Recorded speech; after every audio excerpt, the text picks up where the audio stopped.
Hello students, आप सभी का स्वागत है मेरे YouTube channel chemistry bye Sumit sir पर। हाइब्रिडाइजेशन की इससे पहले की सारी वीडियो क्लियर हो चुकी हैं।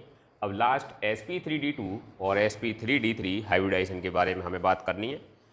सबसे पहले हम बात करते हैं sp3d2 हाइब्रिडाइजेशन की। इसके अंतर्गत तभी ये हाइब्रिडाइजेशन होगा जब 6 ऑर्बिटल हाइब्रिडाइजेशन में पार्टिसिपेट करेंगे। 1 + 3 + 2 = 6। तो 6 सिग्मा और एक मतलब 0 लोन पेयर होगा तब टोटल 6 होगा। और ऐसी ही कंडीशन में उसका ज्योमेट्री ऑक्टाहेड्रल होगी जो इस तरीके की होती है। इस ऑक्टाहेड्रल ज्योमेट्री का एग्जाम्पल अगर हम देखें तो हमें एक ऐसी मॉलिक्यूल की तलाश है जिसमें सेंटर एटम के आउटर मोस्ट सेल के अंतर्गत 6 इलेक्ट्रॉन हो जबकि लोन पेयर कोई ना हो। इसका मतलब 6 के 6 इलेक्ट्रॉन पार्टिसिपेट करें तो 6 ग्रुप का ही एलिमेंट होगा। जैसे S और SF6 O नहीं ले सकते क्योंकि O अपने ऑक्टेट को एक्सपेंड नहीं कर सकता। इसका शेप ऑक्टाहेड्रल इस तरीके से एक स्क्वायर बनाना है और स्क्वायर के सेंटर से होते हुए एक लाइन जो इस पर लंब होगी सीधी खींच देनी है। चारों लाइन को इस ऊपर वाले पॉइंट से मिलाना है, चारों कोनों को इस नीचे वाले पॉइंट से मिलाना है। ऑक्टाहेड्रल शेप बनकर तैयार हो जाएगा।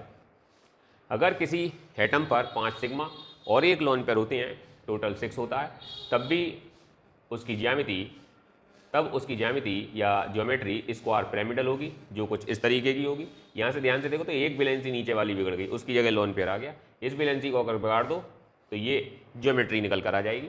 इसका मतलब ऐसी ज्योमेट्री को हम बोलते हैं स्क्वायर पिरामिडल। 5 सिग्मा एक लोन पेयर मतलब 7 इलेक्ट्रॉन की जरूरत होगी। 7 हेलोजन की आउटर मोस्ट सेल में होती हैं। आई 6f के साथ मिलकर IF6 बना लेगा और स्ट्रक्चर स्क्वायर पिरामिडल आ जाएगा। अगर 4 सिग्मा और 2 लोन पेयर हों तब की कंडीशन में भी टोटल 6 होगा और इसकी ज्योमेट्री एक वैलेंसी और खत्म हो जाएगी तो इस तरीके का स्ट्रक्चर आ जाएगा। और ऐसे स्ट्रक्चर को हम बोलते हैं स्क्वायर। और चूंकि ये एक प्लेन में है इसलिए इसे प्लेनर स्क्वायर प्लेनर स्ट्रक्चर हो गया। तो तीनों तरीके की ज्योमेट्री निकल कर आ गई, octahedral, square pyramidal and square planar. इसका एग्जाम्पल 4 सिग्मा 2 लोन पेयर अर्थात 4 सिग्मा बनाने के लिए 4 इलेक्ट्रॉन, 2 लोन पेयर बनाने के लिए 4 इलेक्ट्रॉन, टोटल 8 इलेक्ट्रॉन की जरूरत जो जीनोन की आउटर मोस्ट सेल के अंतर्गत होगी। इस तरीके से XeF4 मॉलिक्यूल बन गया। अगला और लास्ट हाइब्रिडाइजेशन sp3d3 हाइब्रिडाइजेशन होता है। इस हाइब्रिडाइजेशन में 7 ऑर्बिटल्स पार्टिसिपेट करते हैं। 7 सिग्मा बॉन्ड हो और एक मतलब 0 लोन पेयर हो, टोटल 7 होगा। तो ऐसी कंडीशन में उसकी ज्योमेट्री पेंटागोनल बाइपिरामिडल होगी।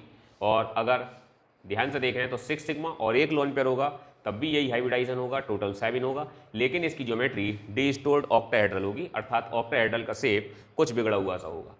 7 सिग्मा यानी कि लास्ट सेल में 7 इलेक्ट्रॉन IF7 और 6 सिग्मा और एक लोन पेयर 8 इलेक्ट्रॉन। इसका मतलब इनर्ट गैसेस चाहिए। इनर्ट गैसेस जीनोन ही रिएक्ट करती है और 6 फ्लोराइन के साथ उसकी कंपाउंड को बना दें, XeF6 की फॉर्मेशन हो जाएगी। अगर हम इनकी ज्योमेट्री की बात करें पेंटागोनल बाइपिरामिडल की तो एक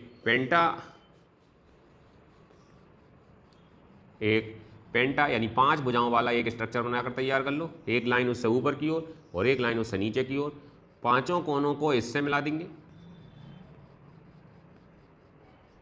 और पांचों कोनों को इससे मिला देंगे। ऐसी आकृति हमारी कहलाएगी पेंटागोनल बाइपिरामिडल। और जब डिस्टोर्ड ऑक्टाहेड्रल की बात आए तो ऑक्टाहेड्रल जिसमें 8 फलक होती हैं, इसका स्ट्रक्चर सीधा सा लेकिन एक लाइन ये टेढ़ी हो जाएगी। 4 ऊपर से मिला दो और चारों नीचे से मिला दो और इसी आकृति को हम बोलते हैं डिस्टोर्ड ऑक्टाहेड्रल, जिसमें इस सेंटर एटम पर एक लोन पेयर भी होगा। इस तरीके से हम किसी भी हाइब्रिडाइजेशन के अंतर्गत किसी भी मॉलिक्यूल के अंतर्गत उसकी ज्योमेट्री को पहचान सकते हैं। वीडियो अगर पसंद आई हो तो लाइक शेयर और सब्सक्राइब करना ना भूलें।